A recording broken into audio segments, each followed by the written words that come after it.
గుంటూరులో తెలుగుదేశం పార్టీ జిల్లా అధ్యక్షుడు పిల్లి మాణిక్యాలరావు మీడియాతో మాట్లాడుతూ వైసీపీ అధినేత జగన్ పై తీవ్ర విమర్శలు చేశారు.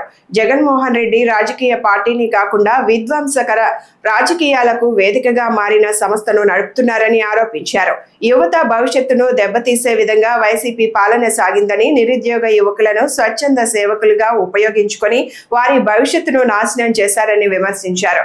ప్రస్తుత కూటమి ప్రభుత్వం అందిస్తున్న సుపరిపాలనను చూసి ఓర్చుకోలేక వైసీపీ నేతలు తప్పుడు ప్రచారాలు చేస్తున్నారని అన్నారు.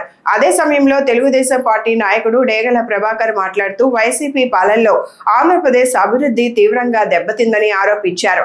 అమరావతి రాజధాని అభివృద్ధికి భారీ పెట్టుబడులు రావడానికి ముఖ్యమంత్రిపై పెట్టుబడిదారులకు ఉన్న విశ్వాసమే కారణమని అన్నారు. జనరల్గా రాజకీయ పార్టీ ప్రజల్లో చైతన్యం తీసుకురావటం, అధికారానికి రావటం, ప్రజలకి మేలు చేయటం, ఇది రాజకీయ పార్టీ యొక్క లక్షణం అయి ఉంటుంది. కానీ జగన్మోహన్ రెడ్డి దీనికి భిన్నంగా ప్రవర్తిస్తున్నాడనే సంగతి అందరికీ తెలిసిందే. ఈరోజు జగన్మోహన్ రెడ్డి యొక్క ప్రవర్తన చూస్తూ ఉంటే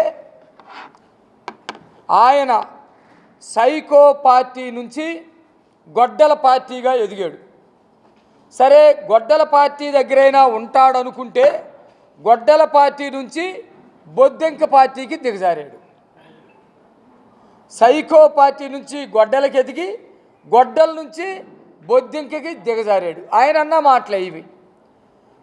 సైకోగా ఉన్నప్పుడు తండ్రిని లేపేసి రాజకీయ అవకాశాలు పొందాలని చూశాడు. ఆ తర్వాత గొడ్డల పార్టీగా ఎదిగి బాబాయిని నరికి రాజకీయ పార్టీగా అవతారం ఎత్తి ముఖ్యమంత్రి అయ్యాడు.